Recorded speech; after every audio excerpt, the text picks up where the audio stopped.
Hello बच्चों।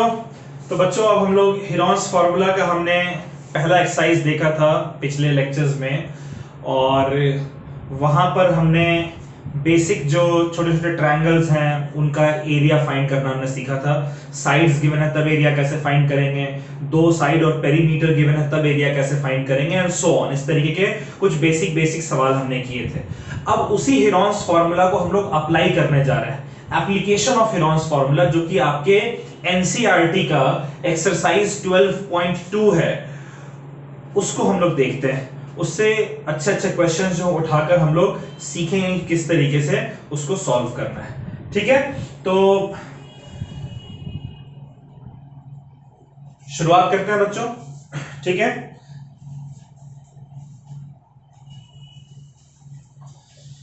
तो ये हम लोग application of Heron's formula start करने जा रहे हैं। NCERT exercise 12.2। इसका एग्जांपल का एक सवाल पहले हम लोग देखते हैं। ठीक है, क्वेश्चन है, क्वेश्चन आप मेरे साथ नोट करते चलें। Sanya has a piece of land, Sanya has a piece of land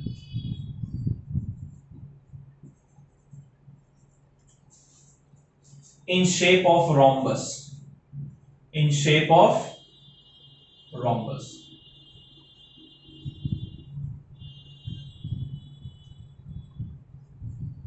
ठीक है, तो सान्या के पास एक जमीन है जिसका आकार, जिसका शेप किस तरीके से बच्चों, रोम्बस के फॉर्म में है। ठीक है, she wants one daughter and one son, she wants one daughter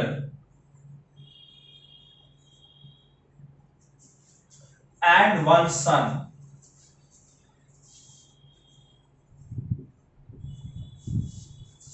ठीक है, to work on land। ठीक है, she divides her land in two equal parts, to work on land by dividing it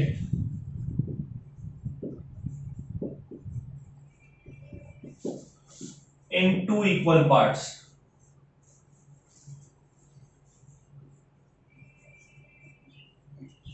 ठीक है, कह रहे if perimeter of land is 400 metre, if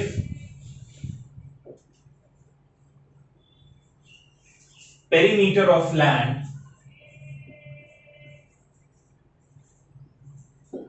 is 400 meter and one of its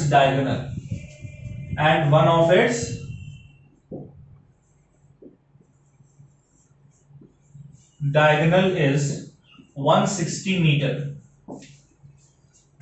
alright, तो कह रहा है फाइंड एरिया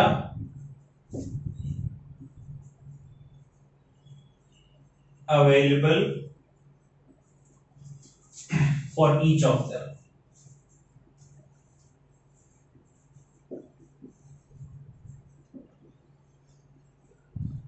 इसका solution देखते हैं बच्चों। पहले हम लोग सवाल समझ लेते हैं।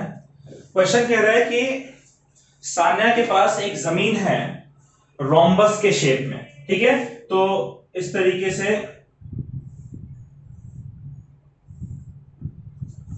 ठीक है, ये रोम्बस के शेप में एक जमीन है, उसको हम लोग, रोम्बस को हम लोग ABCD कहते हैं। ऑलराइट, तो इस रोम्बस के शेप में एक पीस ऑफ लैंड है। She wants one daughter and one son, तो उसका एक बेटा है एक बेटी है। वो चाह रही है कि दोनों बच्चे जो है वो इसके जमीन पर कुछ काम करें और कुछ क्रॉप्स ग्रो करें। ठीक है, इसके लिए उसने क्या किया कि इसे दो इक्वल पार्ट्स में डिवाइड कर दिया। तो रोम्बस को हम लोग दो इक्वल पार्ट में कैसे डिवाइड कर सकते हैं, एक डायगोनल बनाकर। तो चलिए यहां से एक डायगोनल बना देते हैं। ये डायगोनल हमारा हो गया 160 मीटर। यही गिवन है कि डायगोनल 160 मीटर है। फिर सवाल कहना है कि पेरीमीटर जो है इसका वो 400 मीटर के बराबर है। तो पेरीमीटर क्या होता है, पेरीमीटर होता है चारों साइड का सम, यानी AB plus BC plus CD plus AD। ये आपको 400 मीटर गिवन है। और हम जानते हैं कि रोम्बस के चारों साइड्स जो एक दूसरे के इक्वल होते हैं, तो इसलिए मैं सबको अगर x लिख दूं तो x प्लस एक्स हो गया 400 मीटर, और यहां से 4x जो हमारा है वो हो गया 400 मीटर, इसीलिए x जो हमारा है वो है 100 मीटर। क्लियर है बात? x हमारा कितना निकल कर आ गया 100 मीटर, यानी हर एक साइड जो है बच्चों वो 100 मीटर हमें गिवन है।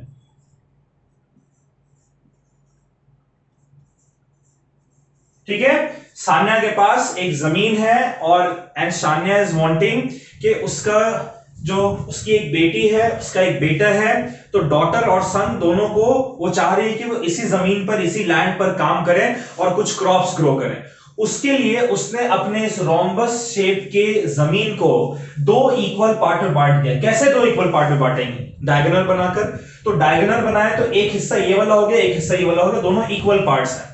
कह रहा है कि डायगोनल 160 मीटर है और ये जो साइड्स हैं इन सब का सम यानी पेरीमीटर 400 मीटर है, तो साइड हमारा 100 मीटर निकल कर आ गया।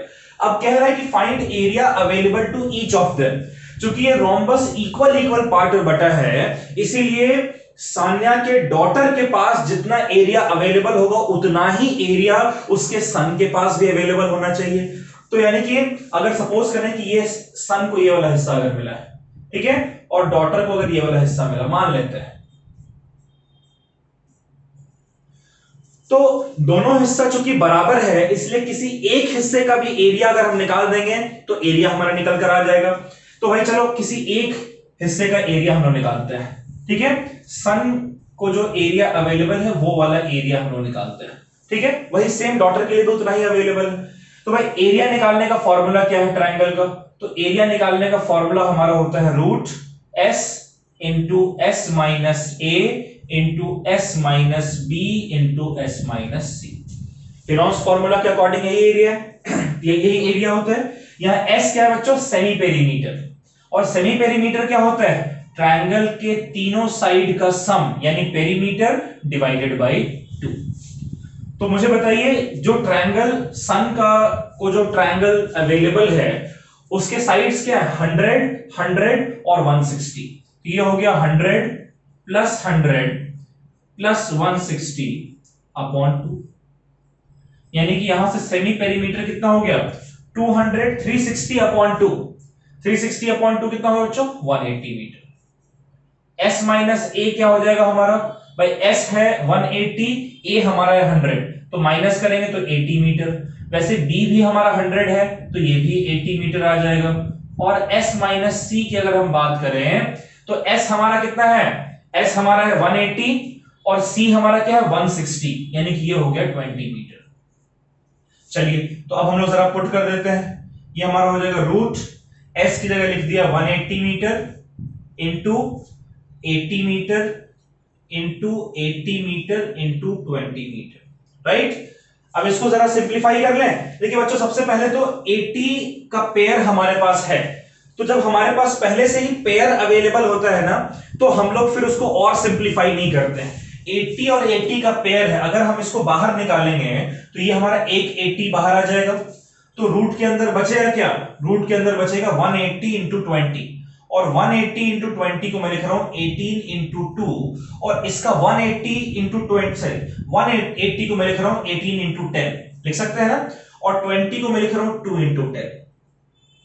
अब देखिए 10 को वैसे तो आप सिंप्लीफाई कर सकते हैं, 2 इंटू 5 लिख सकते हैं, लेकिन चूंकि 10 का मेरे को पेयर मिला इसलिए 10 को भी मैं बाहर निकाल दे रहा हूं। तो ये हो गया 80, एक 10 भी बाहर आ गया, रूट के अंदर क्या बचता है? 18 और 2। 18 को कैसे लिख सकते हैं बच्चों? 3 3 9, 9 2 18, और एक 2 पहले से है, तो 3 का एक पेयर 2 का एक पेयर, तो ये भी बाहर आ जाएगा 80 इंटू 10 इंटू 3 इंटू 2, राइट। तो हमारा 8 3 24, 2 48 और 2 0 है, तो 8400 मीटर स्क्वायर। इतना एरिया सन के पास अवेलेबल है और इतना ही एरिया जो है वो सान्या के डॉटर के पास अवेलेबल है क्रॉप्स ग्रो करने के लिए। ठीक है, चलिए इसको नोट कर लीजिए। एक सवाल हम लोग फिर करते हैं इसके बाद और।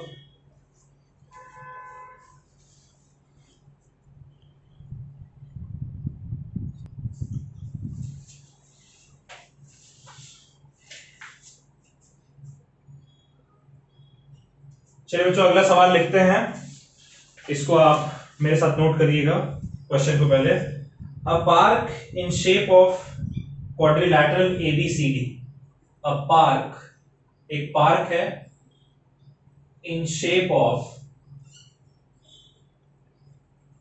क्वाड्रिलैटरल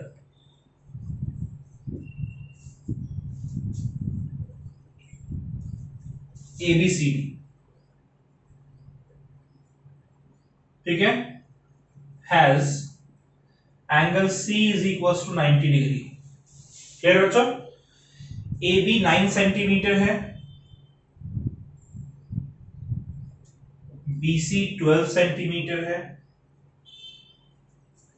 CD 5 सेंटीमीटर है, और जो AD है, sorry it's all metre not centimetre, metre में, ठीक है, और AD जो है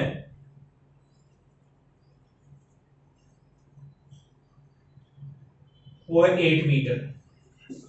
कह रहा है how much area does it occupy, how much, एक बार आप खुद से ट्राई करें इसको, एरिया डज इट ऑक्यूपाई। ठीक है बच्चों, इसको समझ लीजिए। क्वेश्चन कह रहा है कि हमारे पास एक पार्क है क्वाड्रिलैटरल के शेप में, जिसमें एंगल C 90 डिग्री के बराबर है। तो आप इस तरीके से ड्रॉ कर लीजिए। मान लीजिए कि ये हमारे पास पार्क है और एंगल C 90 डिग्री है, ठीक है। इसको कह देते हैं A, B, C और ये D, ऑलराइट। और आपको मेंशन है कि AB 9 मीटर के बराबर है, AB 9 मीटर के बराबर है, BC 12 मीटर के बराबर है, CD 5 मीटर के बराबर है और AD 8 मीटर के बराबर है। आपसे कह रहे हैं कि भाई कितना एरिया ऑक्यूपाई कर रहा है, ये एरिया आपने कैलकुलेट करना है।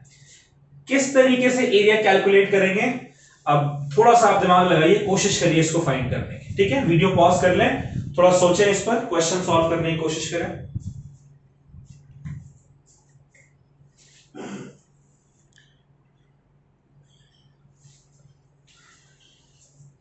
किया बच्चों?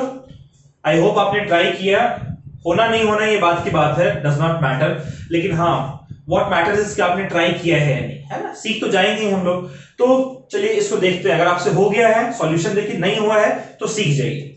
देखिए बच्चों ये एंगल 90 डिग्री है, ठीक है। इस क्वाड्रिलैटरल में दो डायगोनल्स हैं, एक B को D से ज्वाइन कर सकते हैं, A को C से ज्वाइन कर सकते हैं। अगर मैं B को D से ज्वाइन करूं तो मेरे को BD जो है पता चल जाएगा। बच्चों इस BD को क्या आप निकाल सकते हैं? देखिए जो BCD ट्रायंगल है, ये ट्रायंगल हमारा राइट एंगल ट्रायंगल है, तो पाइथागोरस थ्योरम लगाकर BD हम लोग निकाल सकते हैं ना। तो अगर BD मुझे पता चल गया तो इस ट्रायंगल का एरिया तो चलिए half into base into height से ही आप निकाल लीजिएगा। ये जो ट्रायंगल है इसका एरिया हेरोन्स फॉर्मूला से निकाल लीजिएगा और दोनों को हम लोग ऐड कर लेंगे, ठीक है। चलिए ट्राई करते हैं। तो पाइथागोरस थ्योरम से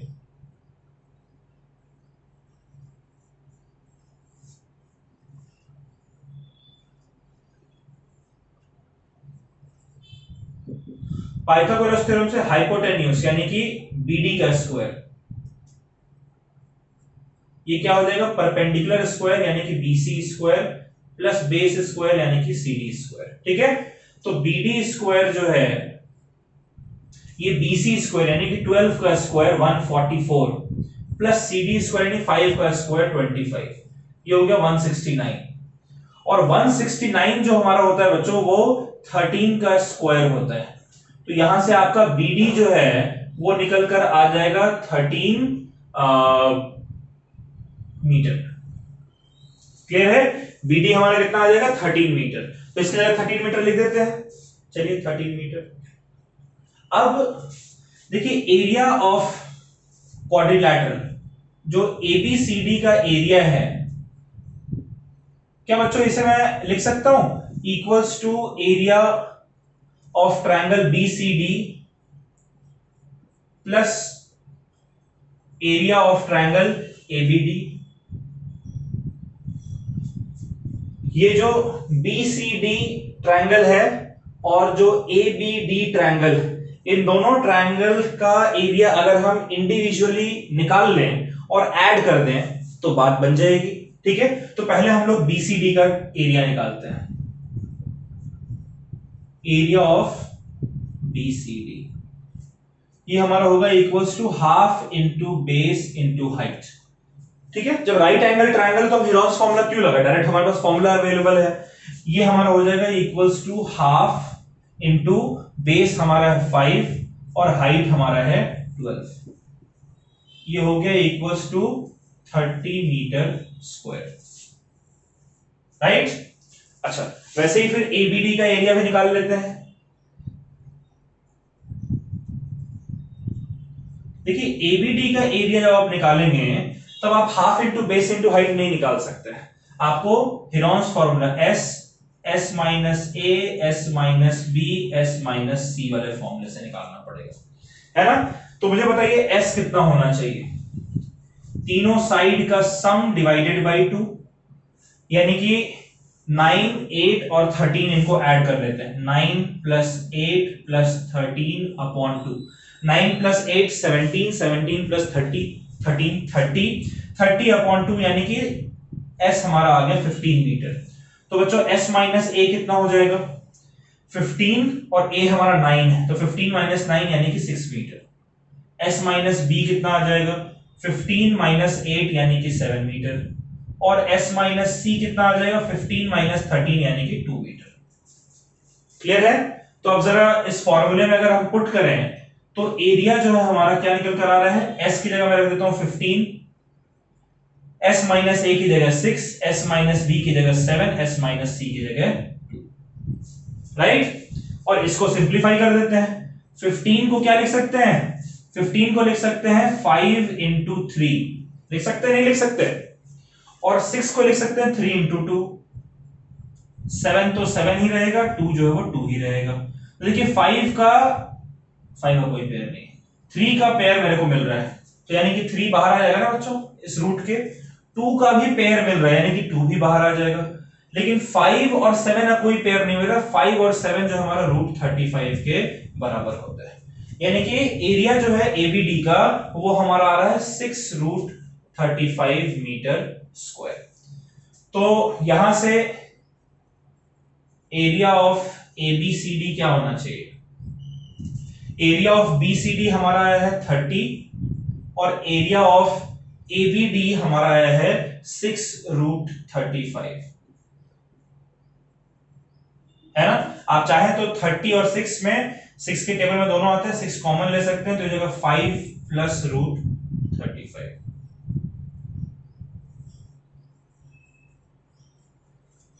ठीक है बच्चों, क्लियर है, सब कुछ करेक्ट है। ठीक है, इसको आप नोट कर लीजिए, अगर बन गया वेरी गुड, नहीं बना समझ समझ कर इसको नोट कर लें।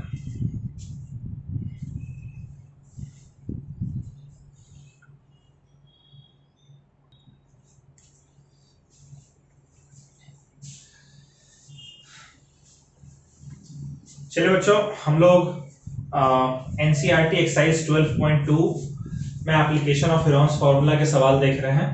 तो दो एक सवाल करते हैं हम लोग, ठीक है। ये एक क्वेश्चन है, मेरे साथ आप लोग नोट करिए इस क्वेश्चन को। क्वेश्चन कह रहा है कि a rhombus shaped field,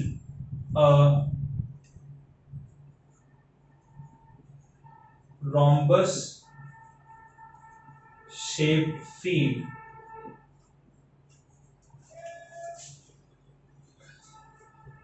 has green grass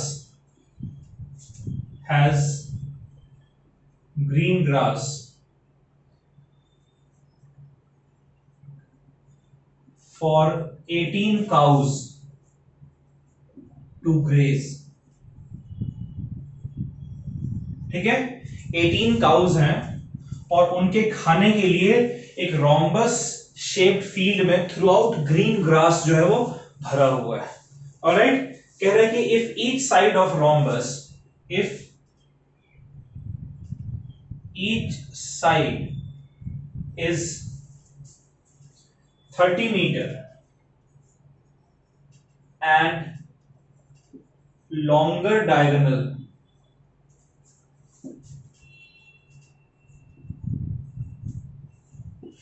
is 48 meter, is 48 meter। तो कह रहा है how much area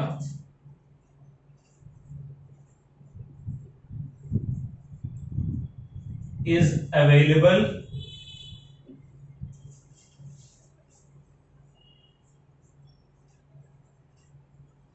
for each cow। ठीक है, इस क्वेश्चन को पहले समझिए। क्वेश्चन कह रहा है कि हमारे पास एक रोम्बस शेप्ड फील्ड है, यानी इसके सॉल्यूशन में सबसे पहले तो हम एक डायग्राम बना ले रहे हैं।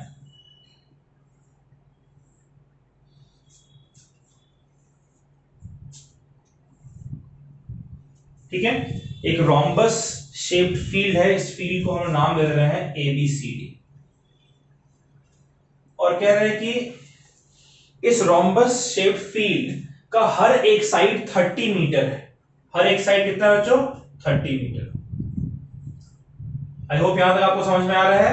एक रोम्बस शेप्ड फील्ड है, इस फील्ड में हर एक साइड का जो लेंथ है वो 30 मीटर दे रखा है, और कह रहा है लॉन्गर डायगोनल जो 48 मीटर के बराबर है। लॉन्गर डायगोनल, तो ये वाला जो डायगोनल है ये आपको दिया हुआ है 48 मीटर। ठीक है, और कह रहा है कि ये जो पूरा का पूरा जो फील्ड है ABCD फील्ड जो है वो 18 काउज के ग्रेज करने के लिए अवेलेबल है। तो नंबर ऑफ काउज जिसके लिए अवेलेबल है वो है 18। क्लियर है? कह रहा है कि 18 गाय हैं जिनके ग्रेज करने के लिए रोम्बस शेप्ड फील्ड में थ्रू आउट ग्रास है। ऑलराइट, इस रोम्बस का साइड 30 मीटर है, चारों साइड्स इक्वल होते हैं, और बड़े वाले डायगोनल का लेंथ दे रखा है 48 मीटर। कह रहा है how much area is available for each cow. तो इस पूरे रोम्बस शेप्ड फील्ड में हर एक गाय के लिए कितना एरिया अवेलेबल है निकालना है। देखिए, इस रोम्बस का अगर आप पूरा एरिया निकाल लेते हैं बच्चों, तो जो पूरा का पूरा एरिया है वो कितने काउज के लिए अवेलेबल है? 18 काउज के लिए अवेलेबल है। तो एक काउ के लिए कितना एरिया अवेलेबल होगा? जो टोटल एरिया निकल कर आएगा उसको 18 से डिवाइड कर दीजिए, तो एक काउ का जो एरिया है वो आपका निकल कर आ जाएगा। एक बार आप खुद से ट्राई करें, उसके बाद फिर सॉल्यूशन देखिएगा। वीडियो पॉज कर लें और ट्राई करें बच्चों।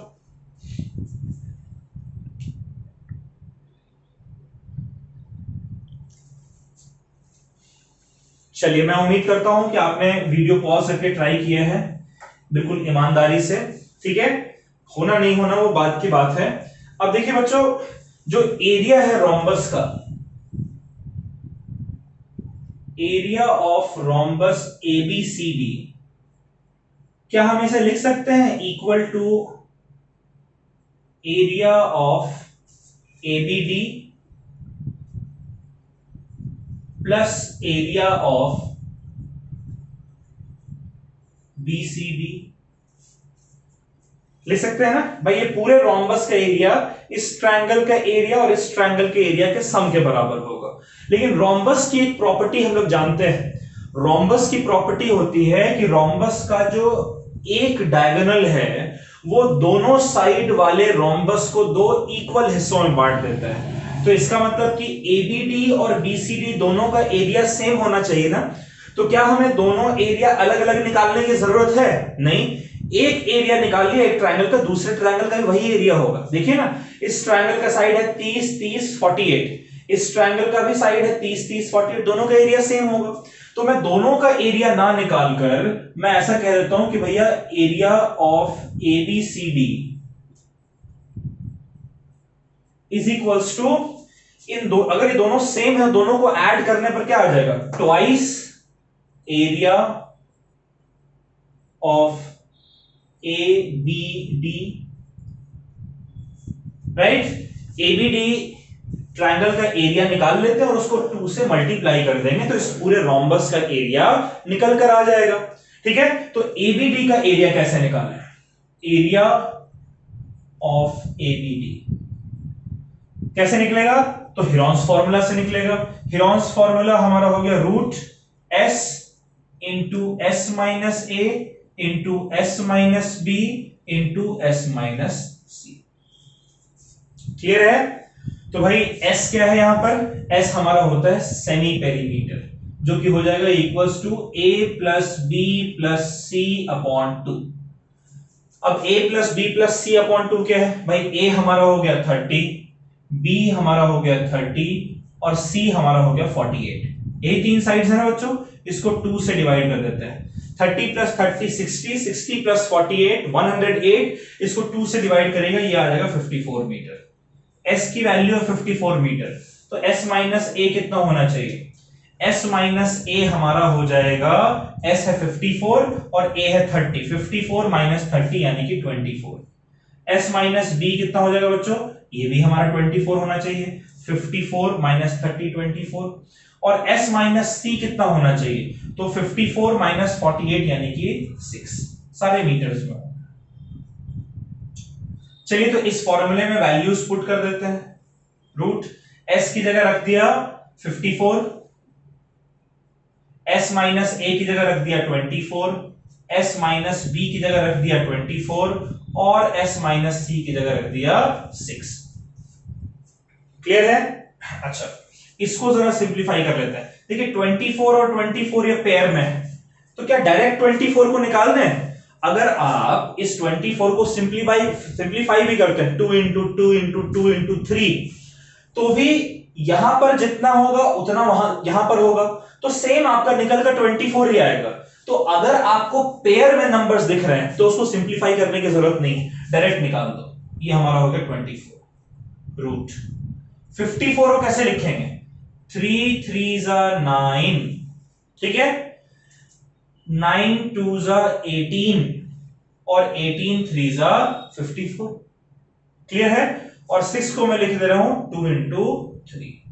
देखिए 3 का एक पेयर और 3 का एक और पेयर, दो जगह 3 आपका आ रहा है पेयर में, तो यानी कि 2 3 बाहर आ जाएगा, और एक ये 2 का पेयर है तो एक 2 भी बाहर आ जाएगा। क्लियर है?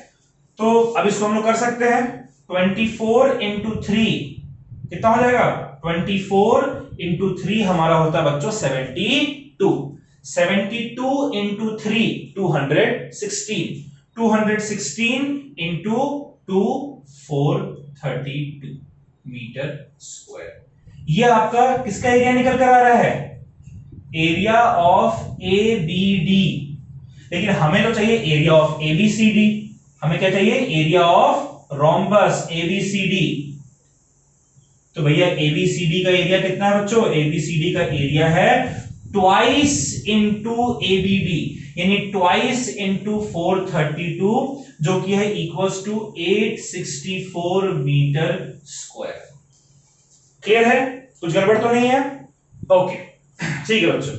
तो ये तो हमने एरिया निकाल लिया इस पूरे फील्ड का, और इस पूरे फील्ड में टोटल 18 नंबर ऑफ काउज हैं। तो area for each cow, area for 18 cow हमारा निकल कर आया है 864 मीटर स्क्वायर।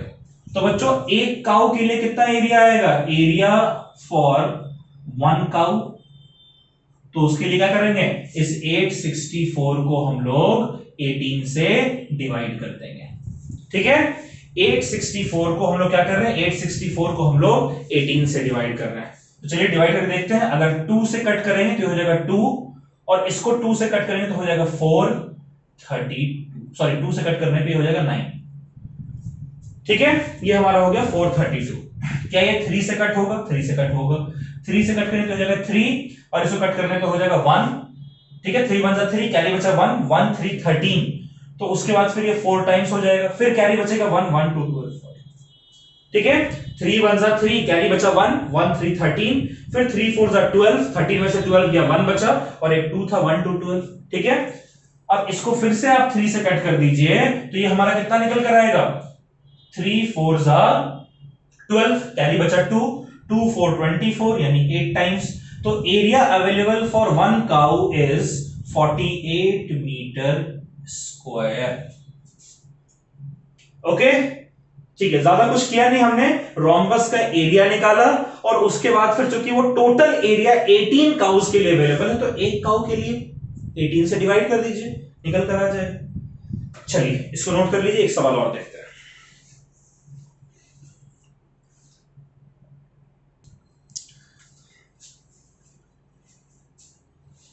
एक सवाल और देखते हैं बच्चों, ये आखिरी सवाल है आज का हमारा। एक क्वेश्चन है, मेरे साथ आप नोट करते चलिए। मैं पूरा क्वेश्चन नहीं लिखूंगा, डायग्राम इसका दिया हो, डायग्राम बनाऊंगा, उसी डायग्राम के बेसिस पर हम लोग उसको सॉल्व करेंगे। क्वेश्चन कह रहा है कि एक an umbrella is made by stitching 10 triangular pieces of cloth. ठीक है, तो कुछ इस तरीके से आपका दिया हुआ है कि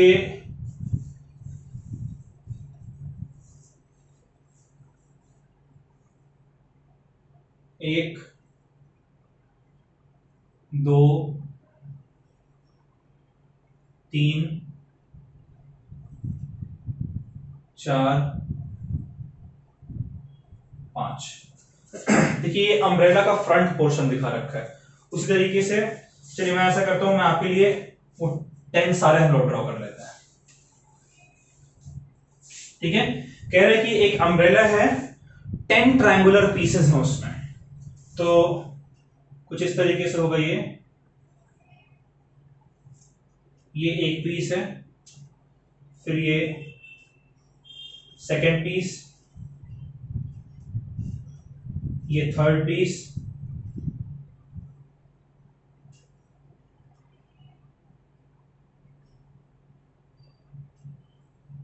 ये फोर्थ पीस, ये फिफ्थ पीस। ठीक है, 1 2 3 4 5,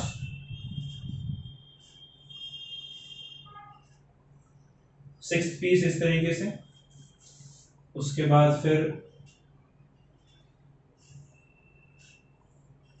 सेवेंथ पीस, ये एट्थ पीस, थोड़ा सा नाइन्थ पीस और ये 10th पीस। देखिए ये 10 पीसेस हैं, थोड़ा समझिएगा, डायग्राम बिल्कुल परफेक्ट नहीं बना है तो भी आप समझिएगा कि कह रहे हैं कि भाई ये 10 पीसेस हैं अम्ब्रेला के, 10 ट्रायंगुलर पीसेस हैं। जैसे अगर एक पीस को आप देखिएगा तो ट्रायंगल के शेप का है, तो मैं एक पीस को अलग से बना रहा हूं इस तरीके से। ठीक है, ये एक पीस है और इसका जो डायमेंशन है वो आपको दे रखा है, ये 20 सेंटीमीटर है, ये 50 सेंटीमीटर है और ये भी 50 सेंटीमीटर है। ठीक है बच्चों, कह रहे हैं कि ये जो हमारा ट्रायंगल है इसमें 10 में से जो 5 पीसेस हैं, 10 में से जो 5 पीसेस हैं वो है आपके मान लीजिए रेड कलर के, और बाकी जो 5 पीसेस हैं वो है आपके व्हाइट कलर के। ठीक है, समझ रहे हैं आप इस बात को? कह रहे हैं कि एक अम्ब्रेला बनाएंगे, मैंने अम्ब्रेला का आपको टॉप व्यू दिया है। ठीक है, एक अम्ब्रेला बनाया गया है, उस अम्ब्रेला में 10 ट्रायंगुलर पीसेस हैं, सारे एक दूसरे से जुड़े हुए हैं। हर एक ट्रायंगुलर पीस का जो एरिया आपको दिया हुआ है, सॉरी जो साइज आपको दिए हुए हैं वो है 20 सेंटीमीटर, 50 सेंटीमीटर, 50 सेंटीमीटर। इस 10 में से जो ये 1 2 3 4 और 5, ये 5 पीसेस जो रेड कलर के हैं और ये 1 2 3 4 और 5, बाकी 5 पीसेस जो है व्हाइट कलर के। ठीक है, अब आपसे कह रहे हैं कि भाई रेड पीस का जो पोर्शन है उसका कितना एरिया लगा है रेड कलर के क्लॉथ का, और जो व्हाइट कलर का क्लॉथ है जो हम यूज कर रहे हैं इसको बनाने के लिए उसका टोटल कितना एरिया लगा है। तो ऐसा करते हैं बच्चों, आप सवाल समझ रहे हैं? ठीक है, तो हमारे पास एक अम्ब्रेला है जिसमें 10 ट्रायंगुलर पीसेस हैं, 5 पीस रेड का, 5 पीस व्हाइट का। हर एक पीस का डायमेंशन आपको गिवन है 50 20 20। कह रहा है रेड वाले का टोटल कितना एरिया यहां पर है और व्हाइट वाले का टोटल कितना एरिया यहां पर है। तो अगर हम लोग कोई एक पीस, क्योंकि सारे पीसेस सेम जैसे हैं, तो किसी एक पीस का एरिया हम लोग निकाल लेते हैं। ठीक है, एक पीस का एरिया अगर आप निकाल लेंगे, रेड कितने टोटल 5 पीसेस, तो 5 से मल्टीप्लाई कर देंगे तो रेड का टोटल एरिया निकल कर आ जाएगा। उसी तरीके से अगर व्हाइट का आप देखें तो एक पीस का एरिया, वही सबका तो एरिया सेम है, उसको भी 5 से मल्टीप्लाई कर दी तो व्हाइट का एरिया निकल कर आ जाएगा। तो इंपॉर्टेंट है एरिया ऑफ वन पीस, ठीक है, area of one triangular piece, right बच्चों, area of one triangular piece. क्या एरिया होगा? एरिया हमारा होता है root s into S minus ए into S minus B into S minus C, right, जहां s हमारा क्या है? Semi perimeter. क्या होगा? 50 plus 20 upon 2, 50 plus 50 100, 100 plus 20 120, 120 upon 2, यानी s की वैल्यू आ रही है 60 मीटर। ठीक है, तो s माइनस ए निकाल लेते हैं। कितना हो जाएगा s माइनस ए? भाई s हमारा 50 है, तो s यानी 60 माइनस a यानी 50, तो 60 माइनस 50 हो गया 10 मीटर। s माइनस b भी वही होगा आपका 60 माइनस 50 10 मीटर, और s माइनस c जो हमारा है वो होगा 60 माइनस 20 यानी कि 40 मीटर। क्लियर है बच्चों? चलिए इस फॉर्मूले में हम लोग पुट कर देते हैं। ये हमारा जो रूट s की जगह मैं लिख दे रहा हूं 60, s माइनस a की जगह मैं लिख दे रहा हूं 10, s माइनस b की जगह मैं लिख दे रहा हूं 10, और s माइनस c की जगह मैं लिख दे रहा हूं 40। क्लियर है?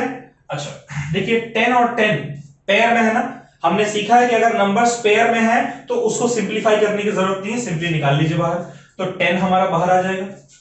और 60 इंटू 40, बच्चों 60 को क्या लिख सकते हैं? 6 इंटू 10, और 40 को लिख सकते हैं 4 इंटू 10, लिख सकते हैं ना।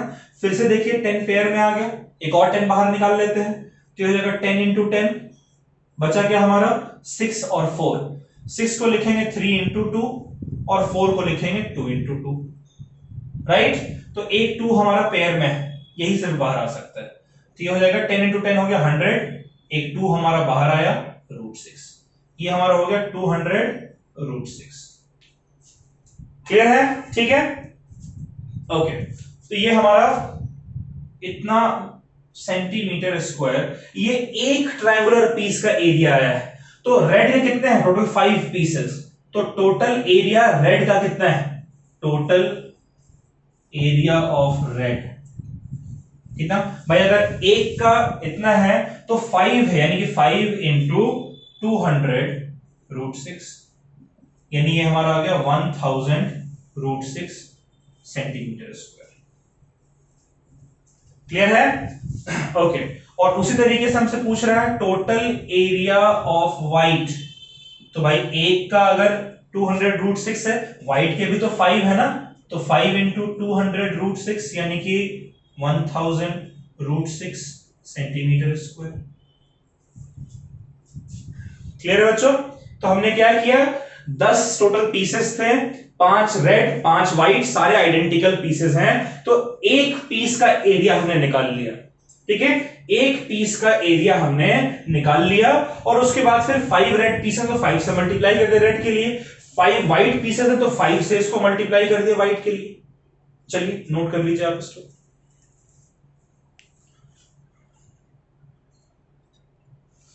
अच्छा बच्चों एक चीज नोटिस कीजिए, यहां पर एक गड़बड़ कर दिया है, ये मीटर नहीं है, सारे सेंटीमीटर में। ठीक है, यूनिट हम लोग गलत नहीं लिखेंगे कहीं पे, ये सब मीटर हमने लिख दिया, ये सारे सेंटीमीटर में है। ठीक है, चलिए